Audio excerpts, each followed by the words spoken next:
Everybody, it's Mark Pattison. I'm back again with another great episode of Finding Your Summit, all about people overcoming adversity and finding their way. Certainly today's guest fits into that slot perfectly. But before we get there, I want to talk about my book that recently came out, Finding Your Summit. Obviously, it's got the same name as this podcast. My podcast now are closing in on 300 episodes, so pretty fired up about that. I've also been on the road keynote speaking. I just got a TED Talk recently, so I'm excited to go off it and do that. I've got a Seven Summits Summit coming up this fall, We Rise. So if you want to attend that, you can find that out through my brand new website, www.markpattisonnfl.com. All right, on that note, John Ulsh, how you doing?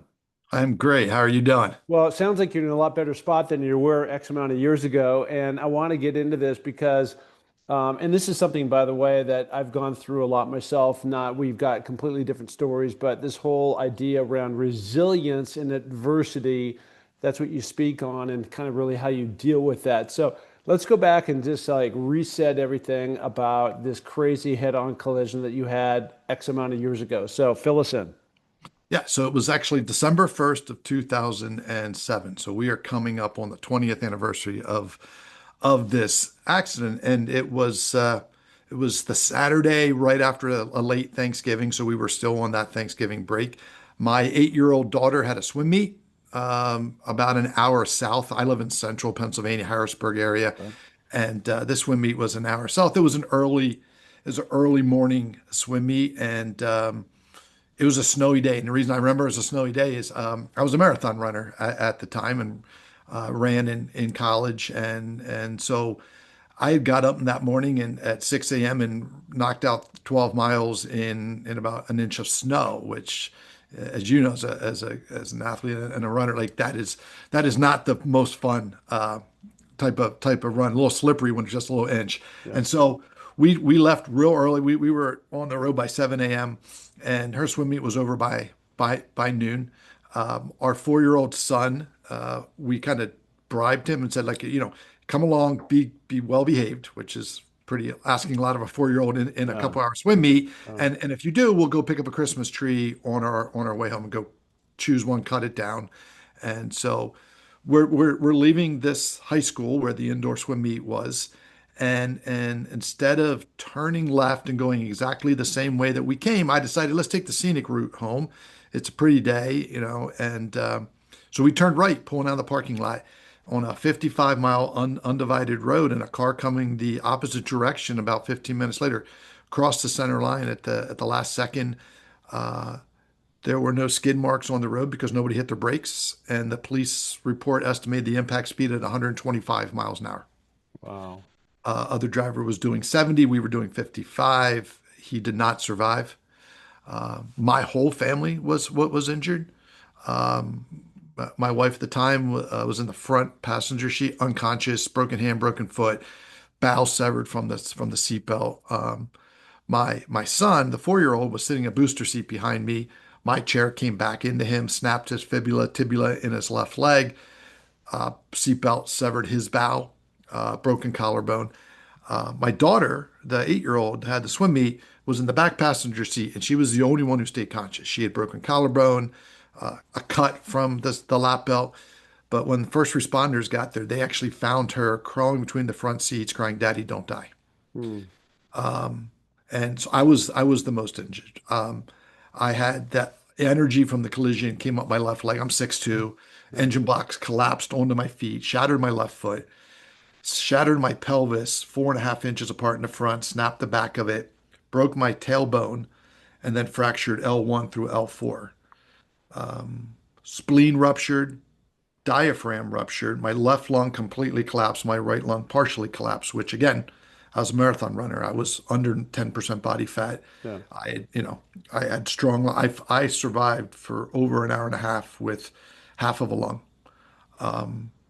My son and I were transported by Penn State Medical's helicopters, which are called Lifeline, because Penn State's the Let, Nittany let, Lions. let me pause you because you got so much amazing stuff going on here. I can't even believe you're still talking, by the way, and anybody else in that car, same type of deal. But okay, so obviously, it's interesting how the domino effect of decision making, which you made all the right decisions, and it was the right decision to make, which is let's take the scenic route, Mhm. would lend you in this certain direction. Now, number one, was the other driver intoxicated, or he just fell asleep, or Nothing. He was on the phone with his fiancée.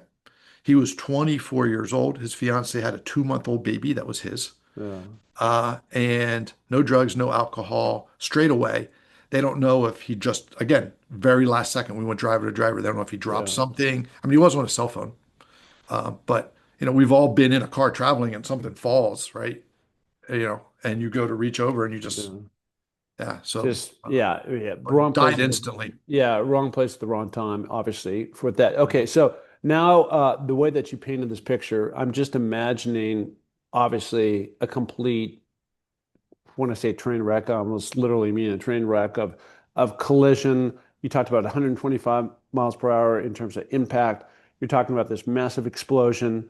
And so now you are in a situation where you've got your wife unconscious, you're somewhere like I can't even imagine that this Yeah. scene. How do you get where we're going to jump back into? How do you get this helicopter landing, coming back in? Like if you're on this deserted road and nobody's out there, like how did that all play out? So literally so very rural area, few Yeah, houses, lot of fields, yeah, and an adult son was going to visit his elderly mother, heard the collision, called 911, and so it's a pretty rural area. It's almost in the Maryland border, yeah, and Penn State's hospital system and their teaching hospitals in Hershey, Pennsylvania, Hershey chocolate. So State College is where the university is. yeah, Uh, these are 2 hours apart. They kept a helicopter in my hometown of Carlisle, which is a small college town, for the sole purpose of reaching into this rural part of Pennsylvania. I was actually closer to University of Maryland's trauma center mm, in Baltimore. However, this transport was closer and it saved my life. I arrived with less than a 3% chance of surviving, 18 days in a coma. The first 12 hours, I took 36 units of blood, and guys like us hold about 8. So just to give you an idea how much I was bleeding out over and yeah, over again. yeah. How did Uh, they know? How did they know to send a helicopter versus a ambulance? so it all showed up. So my wife and my daughter were transported to Hagerstown, Maryland, which was the closest non-trauma hospital um, there. And so when, on the scene, they call out this helicopter, and these are turbo, super fast helicopters. Yeah, Once it was there, once we had people on site, which took a long time because there was, the closest ambulance, the closest fire trucks yeah, were, 15, 20 minutes away. The transport showed up and transported my son and I only to Hershey, to Penn State. And then my wife and my daughter were put in an ambulance that evening and transported 2 hours up there because I was going to die. And they were trying to get them up there to yeah, see me before I died. yeah. Crazy. Okay, so this is back in 2007. Yeah. And let's start with your wife and your daughter. Sounds like she was unscathed. And then your son, who's 4 years old, who's sitting behind you, has got significant injuries to him. And how long did it take those two, your wife and your son, to heal? So when they moved everybody up to Hershey, we moved my daughter and my wife up there. My daughter never got admitted into pediatrics. She kind of put up a little bit of a fight and said, "I don't want to. I want to stay with my mom." My wife spent 5 days in the hospital and then left with a broken hand, broken foot. Yeah, My son spent 15 days in the hospital. His bowel had to be shortened, section had to be removed. He was in a cast from his groin to his toe. And I spent 18 days in a coma. So when I came out of a coma, my family was all back at the house recovering. This was, Christmas at this point. yeah, And so my son, would have spent 8 weeks in a cast, and because his collarbone was broken, they put him in a wheelchair.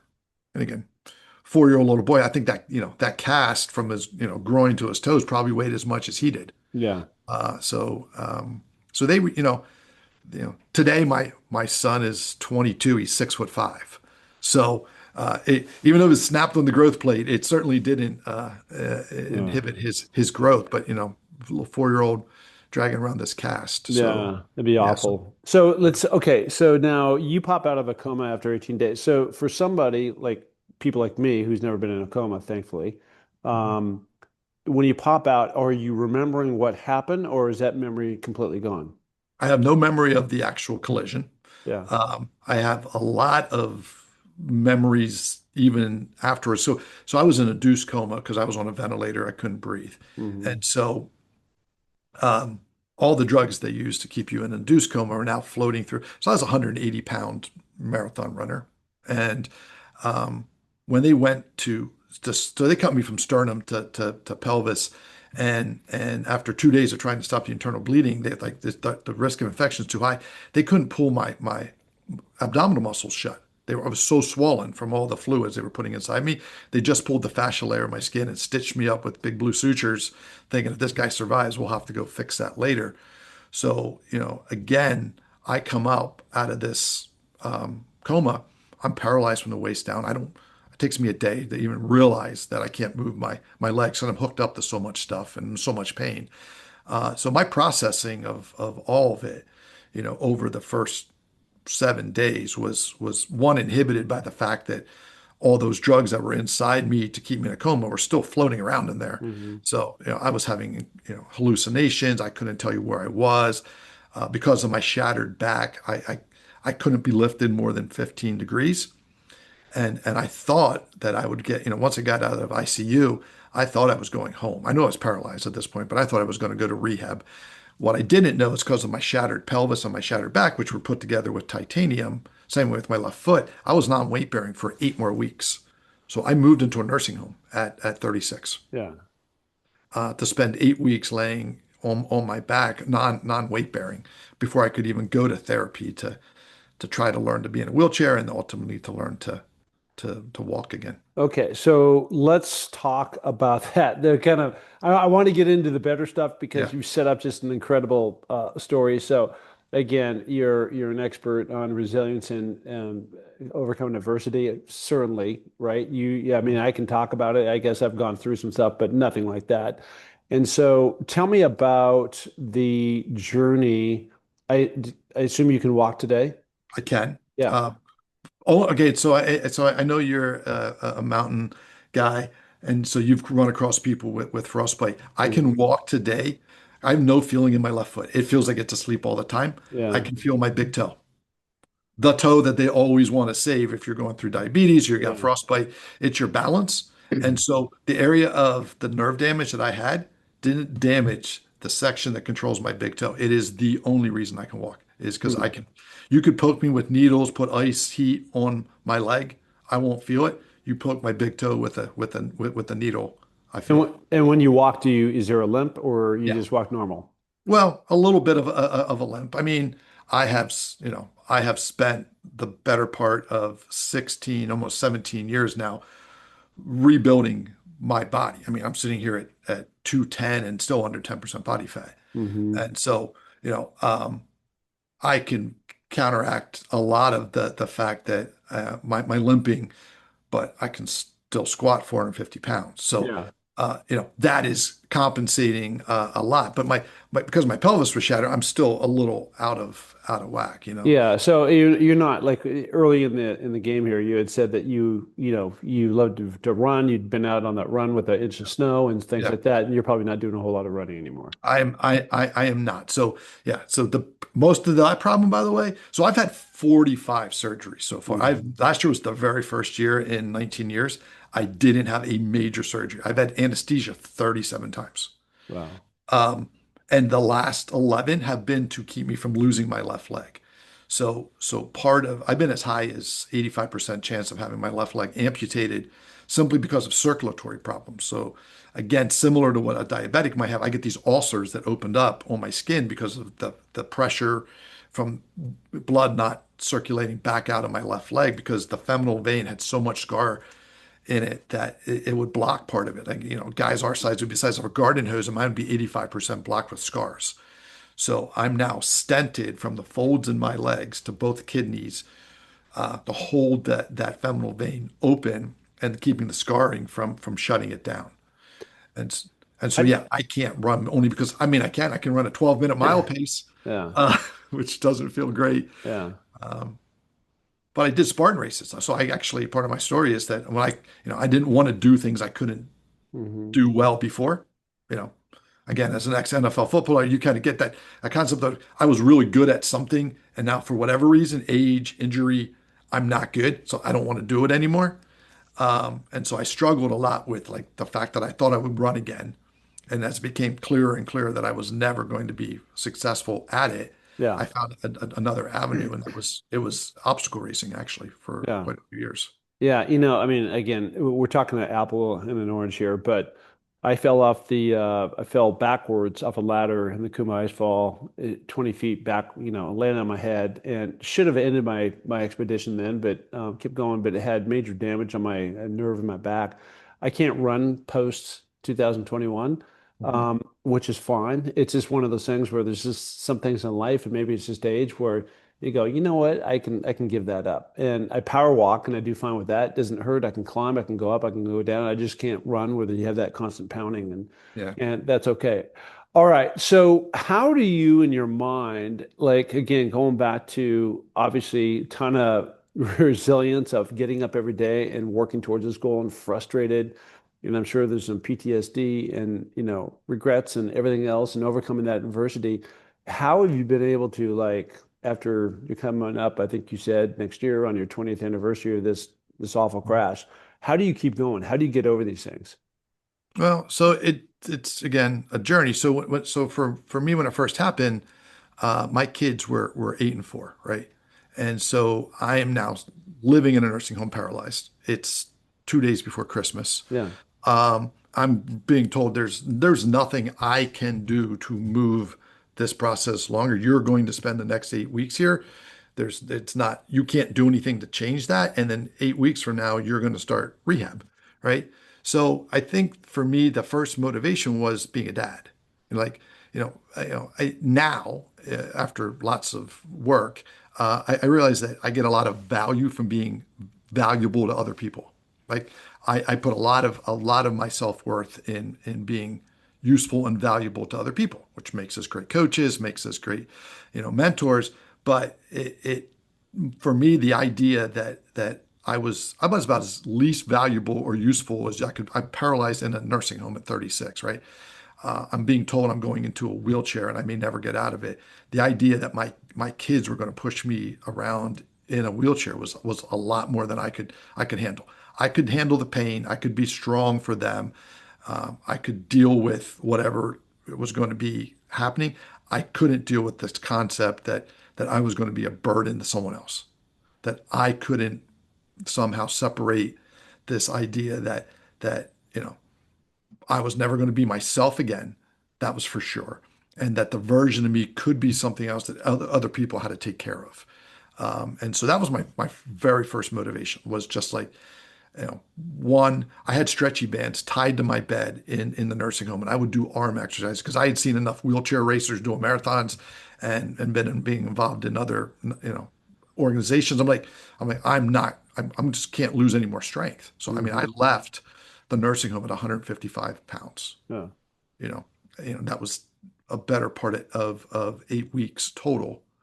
No, that was 16 weeks and I was, very lost any muscle I had left, couldn't breathe very well because of the lung injuries. And I was like, I have to do something, right? And that became my goal was just to not be a burden.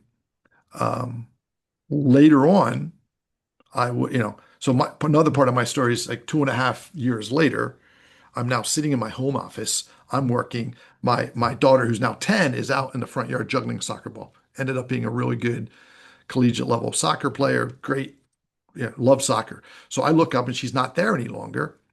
And I hear her come in the front door. My office is on the first floor because I'm still using a walker. Hmm. And she comes in my office. She's crying, and I'm like, I just assume she hurt herself, right? And I'm like, what's wrong? And she said, I miss my old daddy, the one who would play with me. Hmm.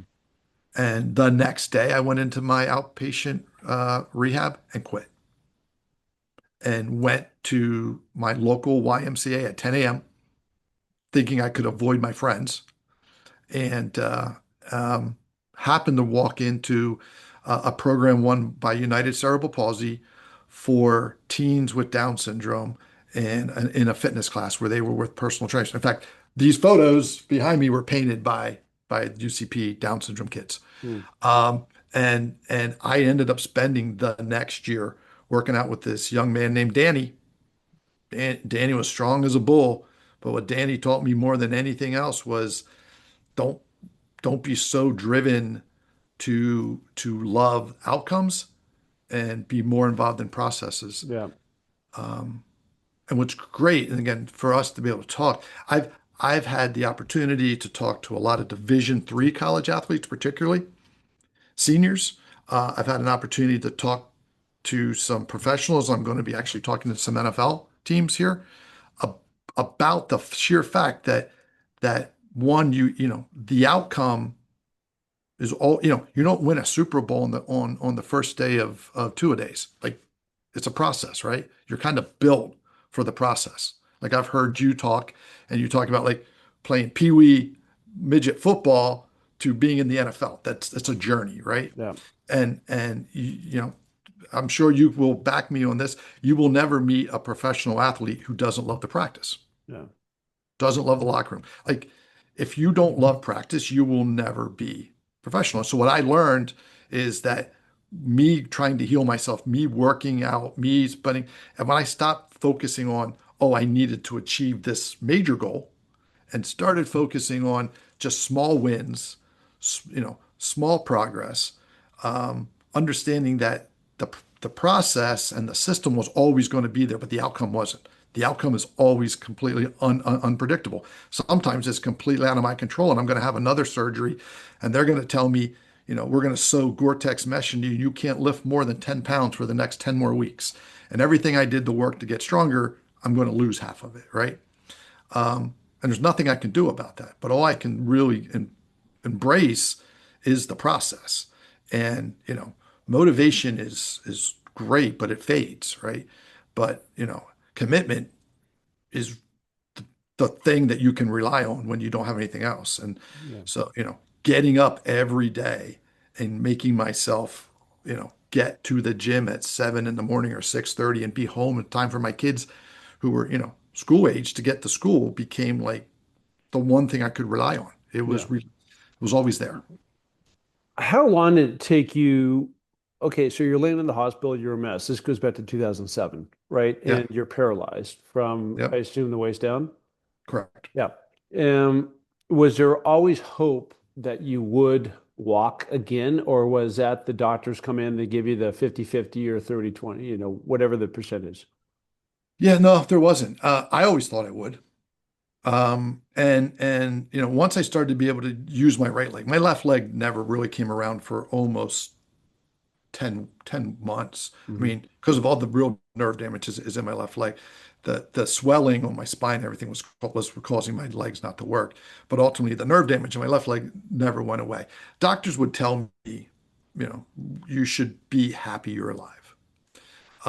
Later on, in my journey, I would start to get rid of doctors and find new doctors that believed in me. I mean, it mattered to me a ton. They didn't have to say you can do it. What I needed them to say is, I'm interested. I don't have anybody else like you trying to do what you're doing, but I'm interested in being there for you and see what happens. And that's all I ever asked for. Later on, I would get a hole in my heart from the trauma of the accident. At the time, I was the only person they knew in the United States with this traumatic VSD, a hole between the right and left ventricle. And they would say, you only have this because you survived. It wasn't there when the accident happened. It wasn't there when I was still in the hospital. I was going in for another major surgery, and an anesthesiologist nurse hears it. And I had already had 18, 20 surgeries. I mean, nobody ever heard it. And all of a sudden they found it. And they thought this was, they would later tell me the only reason you have that is because you survived. I would say the last 22 surgeries that I've had have been related to the fact that I didn't die. Had I died, these extra complications like the leg stuff would have never come along. And so, Mhm. the fact that I survived something that nobody should survive created this ongoing sort of experiment, if you will, in rebuilding and recovering because, I'm also 54 years old now. I'm aging on top of that. So I'm fighting to maintain what I can on top of these ongoing, reoccurring issues directly related to the accident, but only related to the point that I didn't die. So now we just find new problems that have come along because of the damage that was there all along. Yeah. Wow. You are also the best-selling author, I am. trying to get there, called Upside of Down. Tell me about that. Yeah. Hold on a second. There we go. I have lights are on a timer in my office. They just Yeah. went off. Yeah. So it's a great book that I wrote the first part of this book 15, 13 years ago as sort of a memoir to my kids. Like I said, I was taking a lot of anesthesia. I was also taking 90 milligrams of morphine twice a day. Hmm. This is about 2.5, 3 years after the accident. And I was forgetting stuff. So, my kids were 8 and 4. All they knew is their father wasn't the same person. They didn't know my journey. So I wrote the first part sort of as a memoir to them. And then about 2 years ago, I wrote the second part, another 20,000 words. So you just wrote a book, so you can get Yeah. it's 52,000 words. I wrote the second part just off of the coaching and the speaking that I was doing. So, I was speaking a lot during the last recession, a lot of financial institutions. And ironically, I'd be the guy and I still am very often the last guy at a conference on the last breakfast keynote.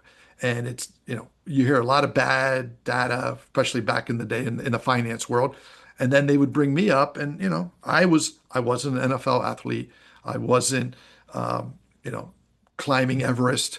I was driving home from a swim meet, like, that every person who had a kid has done in their life. Mhm. And at the last second, my world was turned upside down for the rest of my life. And so I think that this message back then was, things are bad, but I guess they could be worse. You're not this guy. Uh, and it was a lot of like reflecting on this. And then there was a lot of, because I was doing these Spartan races sponsored by Reebok to do them. They'd be like, well, if he can do it, I really have no excuse. It was sort of like, if he's in the gym every day and he's getting stronger and he's taking care of himself and he's got all these problems, then I really don't have an excuse I can give that would be better than his. But then the second part really came into the focus as I was kind of being forced to name things that I believed in or that I thought worked through my recovery. And so they became eight pillars that are really what I use to coach, to speak on. And they're really, the things that allowed me through my journey to get to where I am.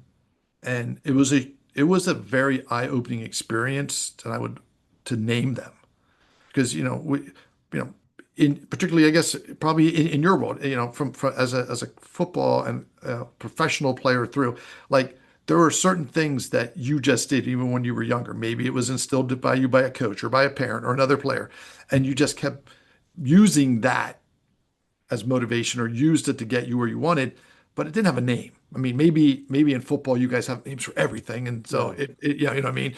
But ultimately, it's not like I invented the wheel. I just started to see these patterns happen over and over again with each one of my setbacks, and when I could identify them, it became almost like a system then that So, that gave me some assurance as well that I was still on the same track and doing what I need to do again. so we don't want to give away the whole cake here, but Yeah. let's go two pillars of the eight, right? So Okay. we're gonna create some intrigue here too. Yeah. So people want to buy your book, and then Yeah.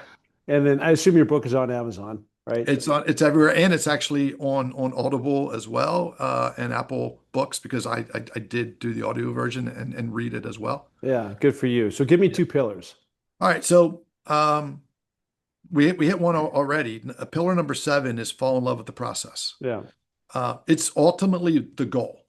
I mean, it's the goal for everyone because we've Yeah. all met people who went after something, achieved something, and then later went backwards, right? Yeah. Because they always were goal focused. They was lose weight, right? They hated the whole process, Yeah. and then all of a sudden, they've achieved their goal and they're done, right? We're not doing it again, and so you know, I would argue that the single greatest way to be successful at something is to fall in love with the process of it.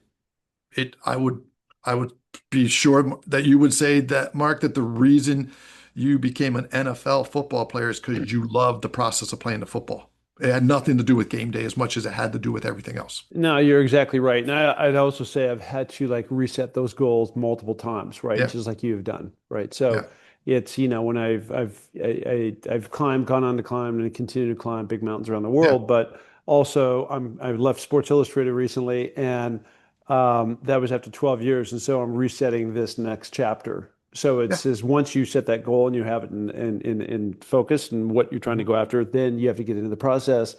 And then, like you said, loving each step along the way and not necessarily the outcome. Because I'd love to be, at the top of the mountain, Yeah, like everybody, but that's not the way life works. And most things, work. yeah. Okay. The other one I would say is the first pillar, which is commitment, which sounds easy, but the reality is, most people overskip commitment, right? I said earlier that motivation is great, but motivation is fading, right? If you motivation will get you started. I'm motivated to get this done, but ultimately, what commitment is what will keep you on task, right? I also think that a lot of people underestimate the value of having the right resources in place to commit, right? Because if you don't have extra room in your schedule, you don't have the bandwidth to take on whatever it is that you think you need to take, and you're not prepared to build the space out for it, you may say I'm committed to doing it, but you're not going to achieve it. Yeah. The other one that often comes with commitment is this idea that, well, I need the perfect plan. I need the perfect time to launch it. I need like so this paralysis by analysis concept. You I'd rather have somebody be purposeful than perfect every time. Like, be purposeful. Don't worry about perfect. It'll come, but sit there and think about, the first step of every mountain you've ever climbed. The first step is the step to get started, and then it's just a first step again. Like, it's take the step, see where the journey goes. Don't sit there and be, literally frozen by the fact that I don't have the perfect plan to execute. It'll come. Just take the step first. Yeah. I call that action creates reaction. And every Yeah. single time that reaction is really like the findings that you have out of that to either adjust, pivot, take a left-hand turn, right-hand turn, it will come to you, but you'll never know if you just sit there and think about it all day long. Yeah. Yeah.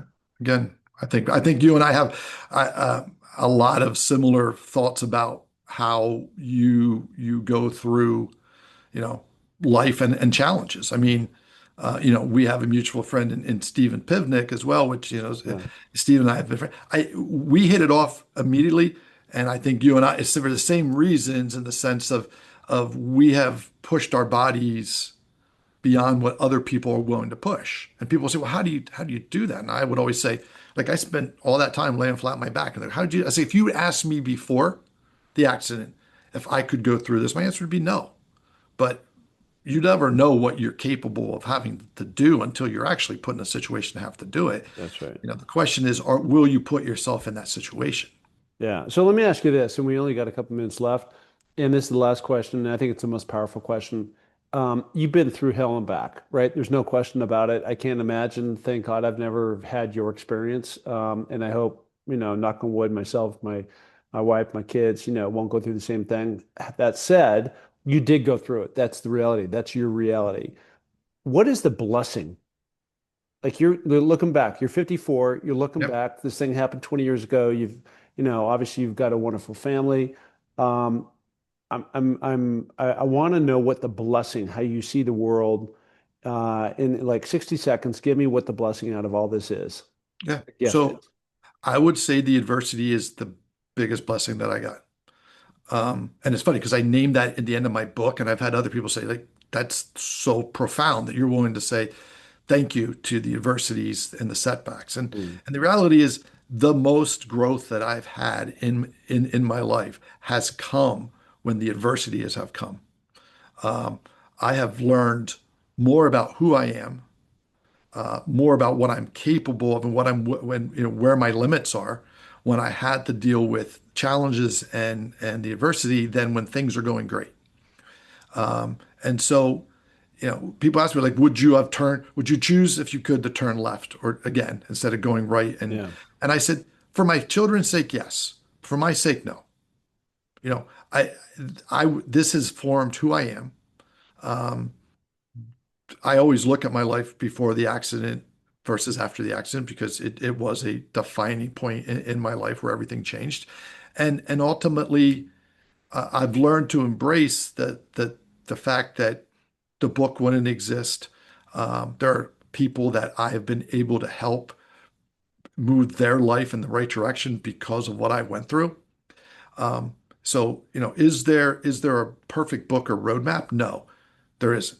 But I will tell every person that, there is a way forward, no matter where you are, there is a way to progress.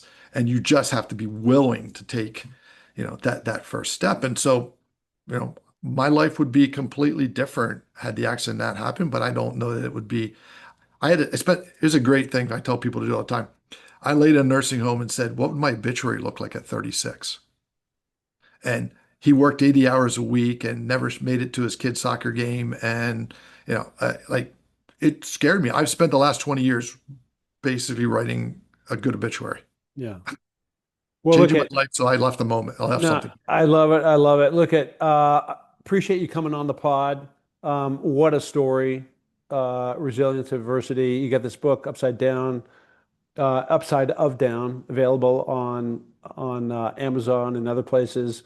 So definitely check that out. Appreciate you coming on and laying it out, and it's an amazing story. And it's anybody who listens to this is hopefully going to be better off for it, just like the people you talk to. So thank you. Well, thank you, Mark. Thanks for having me. All right, there he is, the one, the only John Ulsh.